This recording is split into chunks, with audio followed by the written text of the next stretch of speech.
ஆக்கப்பூர்வமான நிகழ்வுகளை அலசி ஆராய் ஒரு களம். RDX திங்கள் முதல் சனிக்கிழமை வரை இரவு 7 மணிக்கு.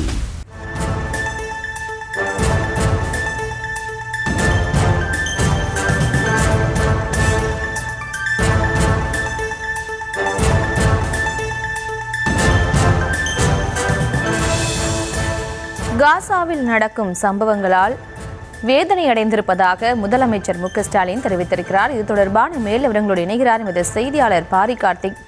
வணக்கம். முதலமைச்சர் மு.க.ஸ்டாலின் என்னென்ன விஷயங்களை குறிப்பிட்டு பேசியிருக்காரு, முழு விவரம். வணக்கம். உலக மனித சமூகம் தொடர்ச்சியாக மௌனம் காட்டு வருகிறது. காசா மூச்சு திணறுகிறது என தமிழ்நாடு முதலமைச்சர் வேதனையோடு காசா குறித்து எழுதியிருக்கிறார். மனித சமூகத்தை மனங்களை உலுக்கி கொண்டிருக்கும் காசாவினுடைய சம்பவம் குறித்து பல்வேறு நாட்டினுடைய தலைவர்களும் மற்றும் சமூக ஆர்வலரும் தொடர்ச்சியாக கவலைகளை தன் பக்கம் திருப்பி வருகிறார்கள். அது மட்டுமல்லாமல் உடனடியாக காசாவில் அமைதி திரும்ப வேண்டும் என்று, அங்கு இருக்கக்கூடிய உயிர்கள் பாதுகாக்கப்பட வேண்டும் என்றும் தங்கள் கவலைகளை ஐநா சபை உள்ளிட்ட மன்றங்களுக்கு கடிதம் வாயிலாகவும் கோரிக்கை வாயிலாகவும் வைத்துக் கொண்டிருக்கும் நிலையில் தமிழ்நாடு முதலமைச்சர் அவர்கள் இது குறித்து தனது எக்ஸ் பக்கத்தில் காசா மூச்சு திணறுகிறது என்றும் உலகம் விலகி நிற்கிறது என்றும் வேதனையோடு தெரிவித்திருக்கிறார். காசாவில் நடக்கும் சம்பவங்களால் வார்த்தைகளால் சொல்ல முடியாத அளவிற்கு நான் அதிர்ச்சி அடைந்திருக்கிறேன் என்றும், ஒவ்வொரு காட்சியும் நெஞ்சை உருக்குவதாக உள்ளது.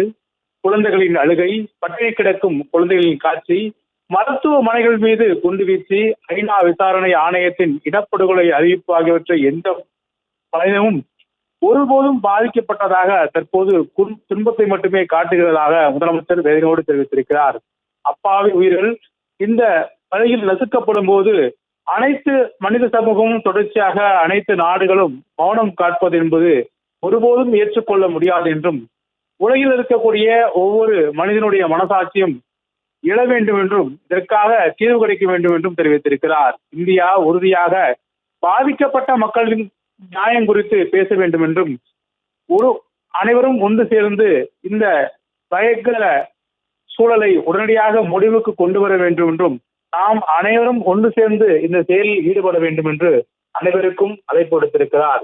உலகை உலுக்கிய இத்தகைய சம்பவம் குறித்து அனைவருடைய மனசாட்சியுடைய தட்டுவதை போல உலக நாடுகள் அனைத்துமே மௌனம் காத்து வருவதாக முதலமைச்சர் அவர்கள் வேதனையோடு தெரிவித்திருக்கிறார்.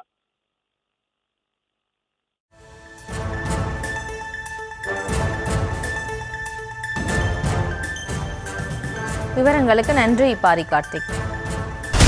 ஆக்கப்பூர்வமான நிகழ்வுகளை அலசி ஆராய் ஒரு களம். RDX திங்கள் முதல் சனிக்கிழமை வரை இரவு 7 மணிக்கு.